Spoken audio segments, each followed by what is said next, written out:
Mekaten kula wonten pangidara dipunjerakan ingkang sampun paripurna panjenengan pirsani sesarengan.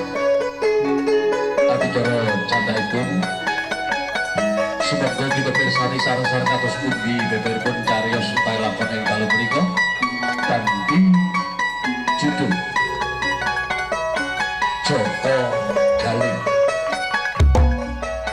Kula dumateng para bapak syukur dumateng Mas Bayu kadang kawula sedayane sumangga dipun pirsani ngantos purnaning cariyos dalu punika. Sumangga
pating petetek nduk pinggir embong ate lah. Ngene lho Kang, kanca-kanca iki mangan kon kerja. Kongkon kerja. Kon ngewangi bangun embong iki. Iya. Nek gak gelem ndak tapi. Lah iki saiki ngene. Iya. Preyo aja nyambut gawe. Lho. Aja gelem kok nek dikon nyambut gawe embong iki. Lah kok gak gelem nyambut gawe nek ditakoni nek ditakoni karo mandor-mandor centeng-centeng kondo terus terang nek sing ngongkon prei gak nyambut gawe kondo nek legi ya aku sing tanggung jawab Kang Legiman. Iya. Nek sampean wis wani tanggung jawab, kanca-kanca ya ngono. Bakal mokong. Mokong ya? Sampean tanggung jawab. gak tau nyambut gawe Iya. men ya prayo nek enek sing pola-pola kondo nek aku sing ngongkon Iya. ya aku sing tanggung jawab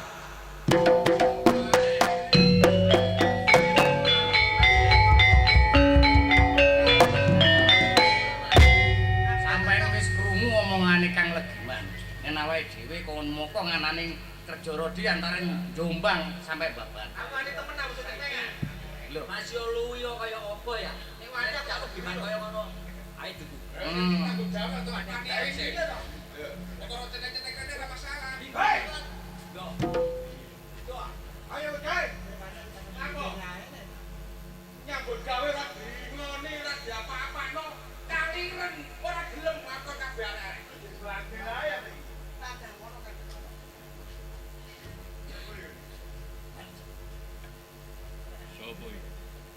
Kowe gak gelem nyambut gawe. Sopo sing ngomong? Enten sing ngongkon. Kang Legiman. Kang Legiman. Sapa ngomong kon? Kang Legiman. Legiman. Mengingkon kalih kerja paksa kerja roti gawe dalan Babat sampai Jombang. Temenan. Hei. Penduduk kampung nek perlu patenono. Legiman tak cekeli.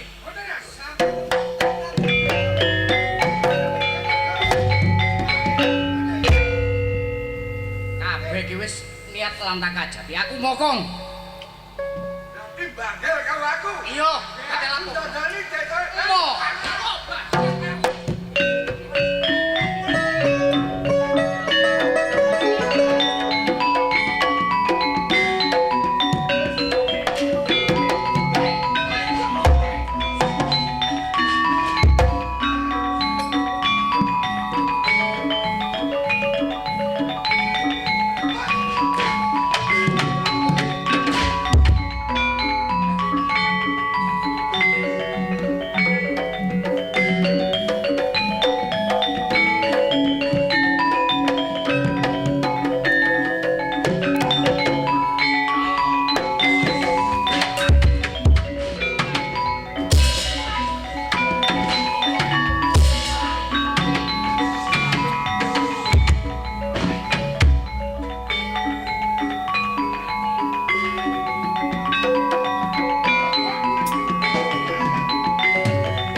Pondo Donya digonan nek dolanan dalan.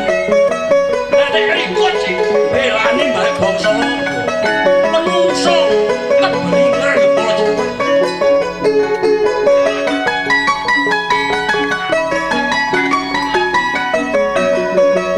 Kandhane nebak dodone para jaman. Ane nebak gunggunane para jaman. Ngabangno kuwi.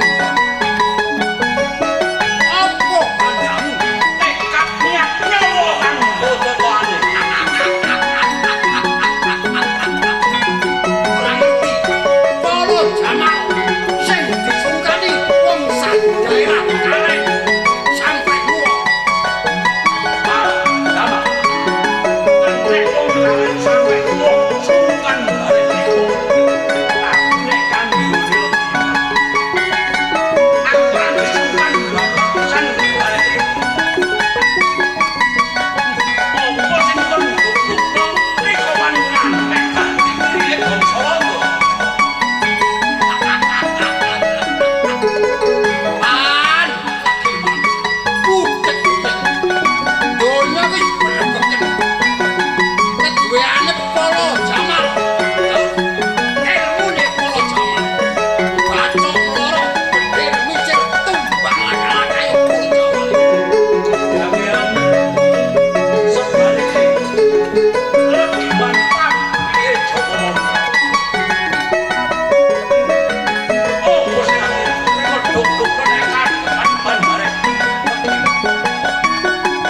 Nek wis para jaman ladeni bareng bangsa Londo termasuk para mantri. Dalan babat sampe ngompati hasil mari diangkat pangkate para jaman. Oh, ini pangkat, ini berangkat, ini bondo. Oh, ini sosok. Tapi nek komentar kan bandok nek kan cicip panggil bangsa. Pan, Oh, kowe wani bareng para jaman. apa sing tak ngerti? Aku Jawa. Apa sebabe nek pancen kono Jawa, kok tak gelem belani karo para jaman. Aku tak gelem belani bareng Polo Jamal mergo Polo Jamal ngantek bareng bangsa Londo.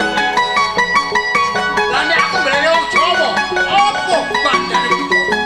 Pondone tekad niat. Nek wis enek menangi wong Jawa, bakal mulya wong Jawa sakiwatane bapak. Sakiwatane Jombang. Lagi man.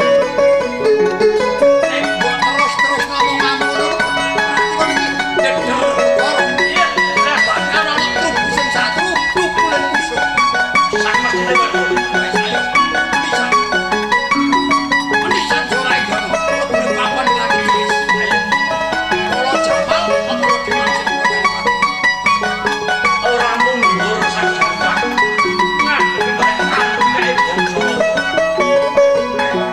Ibarat iki wong Jawa. Ono tulisan, ono foto Solo, ono wong Artine apa? Ono Caraka. Bakal ono Ana utusan tegese ana cara Doto Solo. artine Doto Solo. Iki foto ayo ono foto Apa kesulayane? wayane. Foto yo Nek artine padha jayanya foto sekine sing bakal teko. Jamal antarane Jamal. Nek mung ngono Giman,